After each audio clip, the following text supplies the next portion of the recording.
নমস্কাৰ বন্ধুসকল, আজি আমি আপোনালোকক দেখুৱাম কেনেকৈ আপোনালোকে নতুনকৈ যি অগ্নিবীৰৰ ৰিক্ৰুটমেণ্ট আহিছে তাতে কেনেকৈ অনলাইন কৰিব। এই প্ৰচেছটো আপোনালোকক দেখুৱাম। অনুগ্ৰহ কৰি ভিডিঅ'টো চাই থাকক, গোটেই প্ৰচেছটো আপোনালোকে জানিব পাৰিব। ফাৰ্ষ্ট টাইম আপোনালোকে ইয়াতে আহি টাইপ কৰিব joinindianarmy.nic.in এনেকৈ চাৰ্চ কৰিব। তাৰপিছত এনেকৈ কেপচা আহিব, ইয়াতে কেপচাটো মাৰি দিব। এইটো চিনি নোপোৱা হৈ আছে বাবে মই আকৌ এইটো ৰিফ্ৰেছ কৰি লৈছোঁ। ৰিফ্ৰেছ কৰি এনেকৈ লৈছোঁ। কেপচাটো এনেকৈ মাৰি দিব M7Z5SH। এণ্টাৰ ৱেবছাইট কৰিব লাগিব। এণ্টাৰ ৱেবছাইট কৰাৰ পিছত নেক্সট এখন পেজ খোল খাব। এই পেজখন আহিব। এই পেজখন অহাৰ পিছত আপোনালোকে এনেকৈ স্ক্ৰল ডাউন কৰি এইটো চাব। ইয়াতে লেখা আছে অগ্নিবীৰ এপ্লাই, ইয়াতে মাৰিব। তাৰপিছত নেক্সট এইটো পেজ আহিব। এইটো পেজত যিহেতু আমাৰ অলৰেডি এপ্লাই কৰাই আছে, আমি ইয়াতে লগ ইনত মাৰিম। যদি নতুনকৈ কোনোবাই কৰিব খোজে তেতিয়াহ'লে ৰেজিষ্ট্ৰেশ্যনত মাৰি কৰিব পাৰিব, আধাৰ নাইবা মেট্ৰিকৰ চাৰ্টিফিকেটৰ নাম্বাৰ মাৰি। গতিকে আমাৰ অলৰেডি ৰেজিষ্টাৰ কৰা আছে, গতিকে আমি ইয়াতে লগ ইনত যাম। লগ ইনত যাই ইয়াতে এইটো ইমেইলটো দিয়া আছে আৰু এইটো পাছৱৰ্ডটো ইয়াতে কেপচা ফিল আপ কৰিম। কেপচাটো কৰি উঠি আমি লগ ইনত যাম। লগ ইন কৰি দিলোঁ।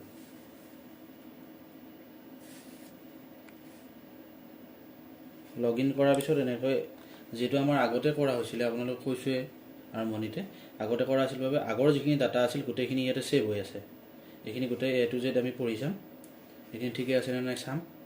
চাই আমি এনেকৈ স্ক্ৰল ডাউন কৰিম আৰু আমি অনলাইন কৰিম অগ্নিবীৰ জেনেৰেল ডিউটি, এইটো GD2। গতিকে আমি ইয়াতে এপ্লাইত আমি ক্লিক কৰিম। এপ্লাইত ক্লিক কৰাৰ পিছত এনেকৈ এখন নতুন পেজ আহিব। ইয়াতে এপ্লিকেশ্যন ইনষ্ট্ৰাকশ্যন আছে এইখিনি। তাৰপিছত আমি কণ্টিনিউ ক্লিক কৰিম আৰু কণ্টিনিউ ক্লিক কৰাৰ পিছত এনেকৈ পাৰ্চনেল ইনফৰমেশ্যন যিখিনি আছিলে গোটেইখিনি আহিব। ইয়াতে নাম আহিছে, দেউতাকৰ নাম আহিছে, মাকৰ নাম, date of birth, photo, sign সকলোবোৰ ছেভ হৈ আছে আগতে কৰাৰ বাবে। এইখিনি মই নেক্সট আকৌ ছেভ এণ্ড কণ্টিনিউ কৰি দিম আৰু ছেভ এণ্ড কণ্টিনিউ কৰাৰ পিছত নেক্সট আহিলে আপোনাৰ কমিউনিকেশ্যন ডিটেইলছ। কমিউনিকেশ্যন ডিটেইলছ অহাৰ পিছত আমি ইয়াতে চাম এড্ৰেছ, বা আমি আগতে যিখিনি লিখা আছিলে আমাৰ এড্ৰেছটো চাই ল'লোঁ। ইয়াতে চাই লৈ আমি নেক্সট ছেভ এণ্ড কণ্টিনিউ কৰিম।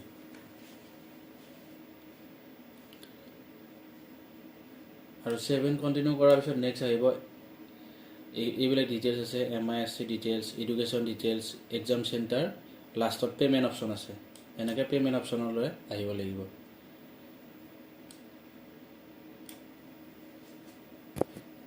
এইটো নেক্সট পেজ আহিল। ইয়াতে সুধিছে স্পৰ্টছৰ কিবা চাৰ্টিফিকেট আছে নেকি, নাইবা NCC নেকি।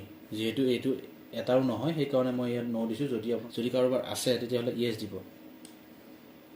মই নাই কাৰণে ন' দিছোঁ ইয়াতে। আৰু ইয়াত আছে হায়েষ্ট কোৱালিফিকেশ্যন, কিমান পঢ়িছে তেওঁ সেইটো বিচাৰিছে। ইয়াতে মই এইখিনি ফিল আপ কৰি দিছোঁ। আৰু লাইচেঞ্চ আছে কাৰণে ইয়াতে মই LMV ড্ৰাইভিং লাইচেঞ্চ হোল্ডাৰ এইটো ইয়েছ কৰি দিছোঁ। ইয়েছ কৰি মই আকৌ নেক্সট কণ্টিনিউ কৰি দিম। আৰু ইয়াতে নেক্সট আহিলে এডুকেশ্যন ডিটেইলছ। এডুকেশ্যন ডিটেইলছটো আমাৰ দিয়া আছে তলত। এইখিনি আমি এবাৰ চেক কৰি চাম কিমান নম্বৰ পোৱা আছিলে। এইখিনি ইয়াতে নাম্বাৰখিনি আছে। ইয়াতে মেট্ৰিকৰ ডকুমেণ্টখিনি আমি ইয়াতে দিছোঁ, ছাবমিট কৰিছোঁ। ইয়াতে চাৰ্টিফিকেট নাম্বাৰ আছে, ৰোল নাম্বাৰ আছে, কিমান চনত পাছ কৰিছোঁ সেইটো আছে, আৰু ইউনিভাৰ্চিটি নেম নাইবা বৰ্ড নেম এইখিনি আছে। তাৰপিছত আমি ইয়াতে তলৰ পিনে আহি আমি আকৌ ছেভ এণ্ড কণ্টিনিউ কৰিম।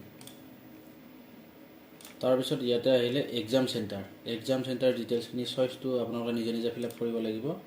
মই ইয়াতে নিজে ফিল আপ কৰি দি আছোঁ। আমাৰ যিহেতু গুৱাহাটী ওচৰ হ'ব সেইবাবে আমি গুৱাহাটী ফাৰ্ষ্ট চইচ চিলেক্ট কৰিলোঁ। ছেকেণ্ড চইচ আমাৰ আকৌ ছেকেণ্ড চইচটো ইয়াতে ষ্টেট টু আছাম চিলেক্ট কৰিলোঁ আৰু ইয়াতে আমি তেজপুৰ দিম।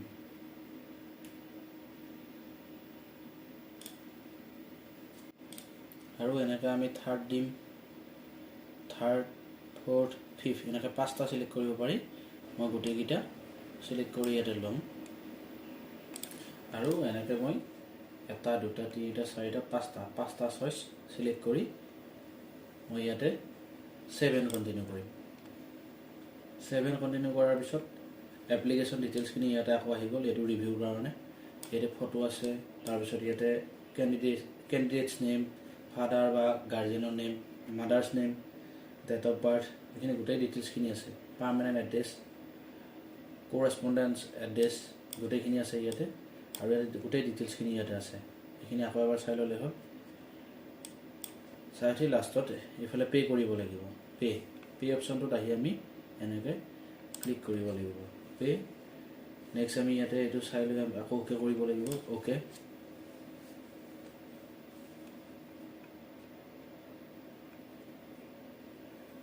অ'কে কৰাৰ পিছত নেক্সট এখন ইণ্টাৰফেচ খোল খাব এইখনত আহি আপোনালোকে ডেবিট বা ক্ৰেডিট কাৰ্ডেৰে পে'মেণ্ট কৰিব পাৰিব নাইবা ইণ্টাৰনেট বেংকিং নাইবা UPI যিকোনো আপুনি এটা অপশ্যন এটা লৈ আপোনালোকে এইটো পে'মেণ্ট কৰিব পাৰিব এতিয়া মই যিহেতু ইণ্টাৰনেট বেংকিঙেৰে কাটিম গতিকে মই ইণ্টাৰনেট বেংকিংটো চিলেক্ট কৰি ল'লোঁ আৰু ইয়াতে এটা অপশ্যন আছে state bank of India state বেংকৰ হ'লে এইটো 250 টকা লগত প্ৰচেছিং ফিজ আছে 5 টকা এনেকৈ 255 টকা আৰু GST থাকিব 90 পইচা 255 টকা 90 পইচা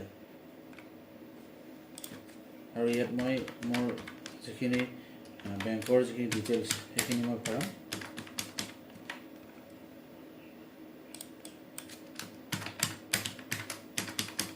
বেংকৰ ডিটেইলছখিনি ভৰাই মই লগইন কৰিম লগইন কৰাৰ পিছত নেক্সট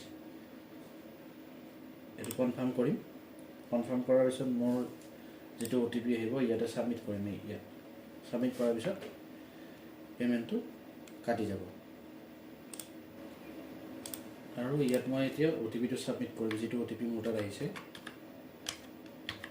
OTP সাবমিট কৰি আমি ইয়াতে কনফাৰ্মত ক্লিক কৰি দিম কনফাৰ্মত ক্লিক কৰাৰ পিছত নেক্সট এখন ইন্টাৰফেচ খোল খাব আৰু ইয়াতে এনেকৈ আহি গ'ল your payment was successful next আমি অলপ টাইম ওয়েট কৰিব লাগিব 10 সেকেন্ড সময় আৰু 10 সেকেন্ড ওয়েট কৰাৰ পিছত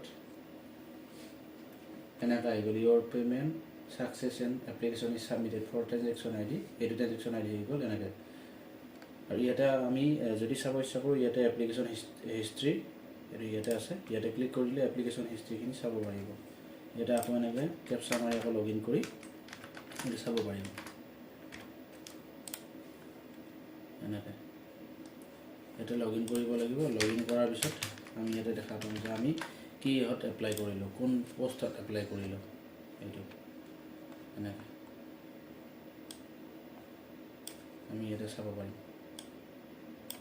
এইটো ভিডিঅ'ত এইখিনিয়ে আছিল নেক্সট ভিডিঅ'ত মই যিমান চাকৰিৰ অনলাইন আবেদন কৰিব পাৰি সেই প্ৰচেছটো মই দেখুৱাই যাম তেতিয়ালৈকে আপোনালোকে মোৰ চেনেলটো চাই থাকিব আৰু আপোনালোকৰ যিবিলাক ফ্ৰেণ্ড আছে ফ্ৰেণ্ডৰ লগত